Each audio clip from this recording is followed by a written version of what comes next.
बिस्मिल्लाहिर्रहमानिर्रहीम। अस्सलाम वालेकुम students, my name is Imran Ahmed and I am your computer science teacher.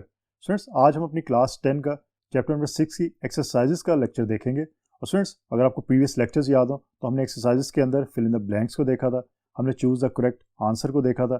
Students, आज हम ये देखेंगे अगर हमारे पास एक स्टेटमेंट गिवन है और उस स्टेटमेंट में हमने ये आइडेंटिफाई करना है कि ये स्टेटमेंट ट्रू है या फॉल्स है, तो हम कैसे इसको आइडेंटिफाई कर सकते हैं। तो आइए स्टूडेंट्स, फिर आज का लेक्चर फॉर्मली स्टार्ट करते हैं। So this is chapter number 6, graphics in basic.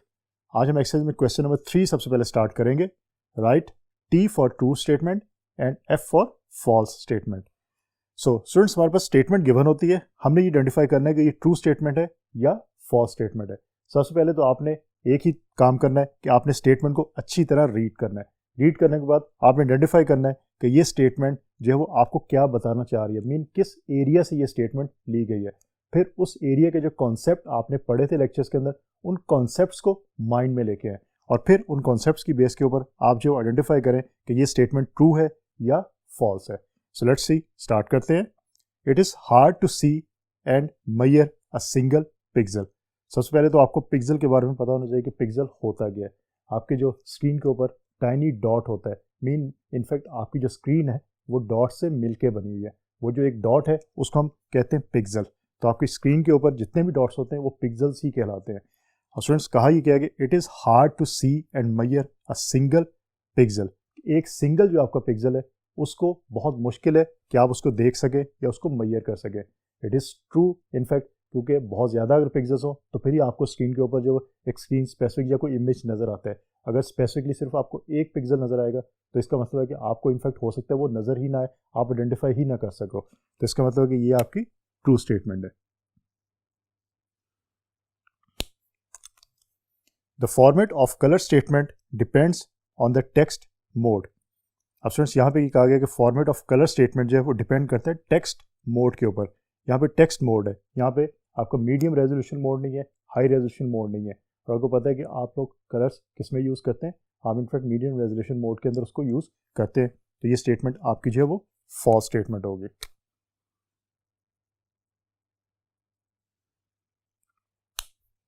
Number 3, with text mode we cannot draw a good picture. Students, कहा ही गया कि टेक्स्ट मोड की बात है और ये कहा गया कि टेक्स्ट मोड के अंदर हम पिक्चर जो है वो ड्रॉ नहीं कर सकते। मीन हम टेक्स्ट मोड के अंदर, आपको पता है कि पिक्चर ड्रॉ करते भी नहीं, हम सिर्फ उसके अंदर क्या करते हैं, हम उसके अंदर टेक्स्ट मीन कैरेक्टर्स को मेंशन करते हैं। हम उसके अंदर पिक्चर्स जो है वो ड्रॉ नहीं कर सकते। पिक्चर्स हम ड्रॉ करते हैं जो मीडियम रेजोल्यूशन मोड होता है या हाई रेजोल्यूशन मोड होगा, उसके अंदर हम ये काम कर सकते हैं। So with text mode we can not draw a good picture. ये आपकी ट्रू स्टेटमेंट है।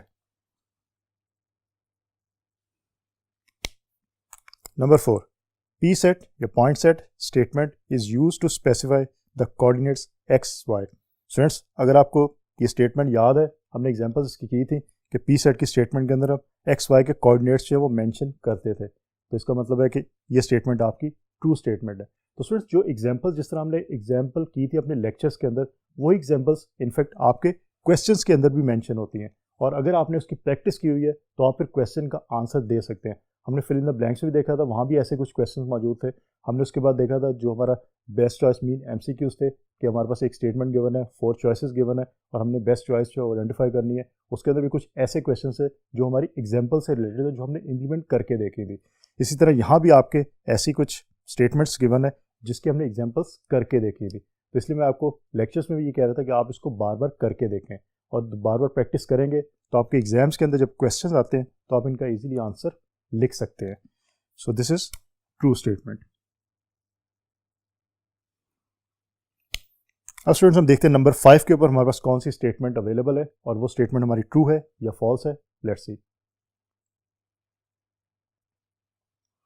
Number 5, draw is used as a low graphic program. Draw की स्टेटमेंट हमने किया था, जो लास्ट हमारा लेक्चर था टॉपिक वाइज, उसमें हमने देखा था ड्रॉ करके कि हम जो उसके अंदर डिफरेंट शेप्स को ड्रॉ करने के लिए हम ड्रॉ की स्टेटमेंट को यूज़ करते हैं। और इनफैक्ट ड्रॉ के अंदर आप किसी भी किस्म की शेप जो है, मीन ट्रायंगल वगैरह, आप जो है वो स्क्वायर, आप इस तरह की शेप्स आप ड्रॉ कर सकते हो। सो कहा यह जा रहा है कि draw is used as a low graphic program. तो ये आपका बेसिकली फॉल्स है कि वो लो ग्राफिक प्रोग्राम नहीं है।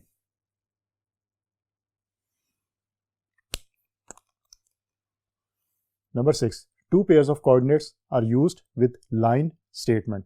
लाइन स्टेटमेंट जब भी स्टूडेंट हम यूज़ करते हैं, अगेन एग्जांपल्स हमने करके देखी थी, हमने उसके अंदर क्या किया था, हमने पेयर्स दिया था, मीन लाइन के पेयर्स x1 x2 और y1 और y2. तो स्टूडेंट्स इसका ये मतलब है कि 2 pairs of coordinates are used with line statement. ये आपकी ट्रू स्टेटमेंट है, सो इसको आप टी लिखेंगे. अब स्टूडेंट्स आप देख सकते हैं काफ़ी ज़्यादा क्वेश्चंस ऐसे हैं जिन क्वेश्चन से रिलेटेड हमने एग्जांपल्स करके देखी थी. अगर वो एग्जांपल्स आपको याद हो, आपने अच्छी तरह समझी हो, तो आप इनका आंसर जो है स्ट्रेट फॉरवर्ड जो है वो सही लिख सकते हैं. अदरवाइज पॉसिबल है कि आपको इसका आंसर जो है वो ना आए और आप उसका आंसर गलत दे दो. Number 7, line statement can draw a diagonal line on the screen. Again ये भी हमने एग्जाम्पल करके देखी थी और मैंने आपको करवाया भी था कि लाइन आपकी जो स्टेटमेंट है वो क्या करती है, ड्रॉ करती है डायगोनल लाइन आपकी स्क्रीन के ऊपर. और मैंने उसका प्रोग्राम भी यहाँ पे मेंशन किया था, अगर आपको याद हो. अगर याद नहीं है तो वो स्पेसिफिक लेक्चर दोबारा से सुन लें ताकि आपको ये चीज़ क्लियर हो जाए. So line statement can draw a diagonal line on the screen. This is true statement. Number 8, screen function can be set to either of 3 modes. अब स्क्रीन फंक्शंस के आपके डिफरेंट मोड्स अवेलेबल होते हैं. इसकी detail हमने lectures में देखी थी कि आपके 3 से ज़्यादा मोड्स अवेलेबल होते हैं. तो इसका मतलब है कि ये आपकी स्टेटमेंट जो है स्ट्रेट फॉरवर्ड फॉल्स स्टेटमेंट होगी. तो हम इसको एफ मेंशन कर देते हैं. Number 9, in text mode characters are displayed on the screen in 40 columns and 25 rows. Students text mode, medium resolution mode और हाई रेजोल्यूशन मोड, इसके बारे में आपको अच्छी तरह क्लियर होना चाहिए, कॉन्सेप्ट होना चाहिए, पता होना चाहिए, क्योंकि इसके बारे में आपके क्वेश्चंस बहुत ज़्यादा एग्जाम में आते हैं. यहाँ पे अब टेक्स्ट मोड के बारे में लिखा है कि text mode characters are displayed on the screen 40 columns and 25 rows. ये हमने ऑलरेडी पढ़ा भी था कि ये बात बिल्कुल ठीक है कि 40 कॉलम्स एंड 25 रोज ही होते हैं. तो हम इसको ट्रू कर देते हैं.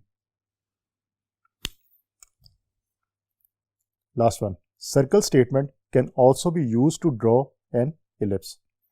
याद रखिएगा सर्कल की जो स्टेटमेंट हम यूज़ करते हैं, और हमने करके भी देखा था, हमने सिर्फ उससे सर्कल डिज़ाइन नहीं किया था, हमने उससे इलिप्स भी डिज़ाइन करके देखी थी. तो आप याद रखिएगा कि सर्कल जो है वो सिर्फ सर्कल के लिए, इलिप्स के लिए भी यूज़ होते हैं. तो ये स्टेटमेंट जो आपकी circle statement can also be use to draw an ellipse, ये आपकी ट्रू स्टेटमेंट है.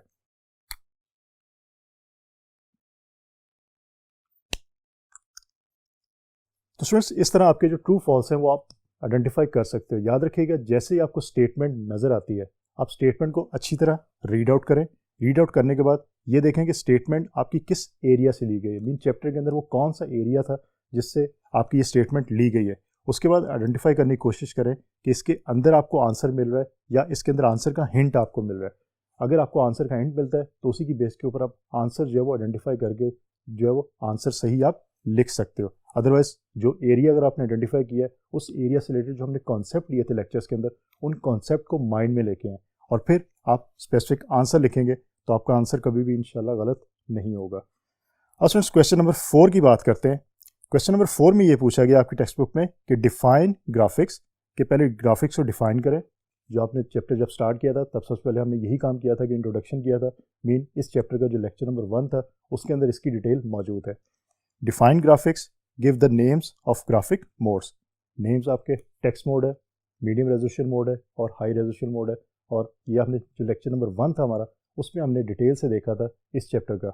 अगर आप टेक्स्ट बुक की बात करते हैं तो पेज नंबर 79 के ऊपर आपको इसकी डिटेल पूरी मिल जाएगी. लेकिन मैं रिकमेंड करूँगा कि आप स्पेसिफिक जो लेक्चर है उस लेक्चर को सुनिएगा, उससे फिर आप आंसर जो है खुद से ड्राइव करें और अपने वर्ड्स के अंदर लिखें, ताकि आप जब एग्जाम के अंदर आपको जो है वो उसको रट्टा ना मारना पड़े. आपको ऑलरेडी कॉन्सेप्ट क्लियर हो, आपको पता हो कि आपने आंसर क्या लिखा था और वही आंसर आप एग्जाम में लिखें, तो इंशाल्लाह आपके नंबर जो है वो पूरे आपको मिल सकते हैं. अब स्टूडेंट्स नेक्स्ट क्वेश्चन की तरफ चलते हैं, देखते हैं कि नेक्स्ट क्वेश्चन हमारे पास कौन सा है. Let's see. Question number 5, what are the coordinates of text mode, medium and high resolution mode.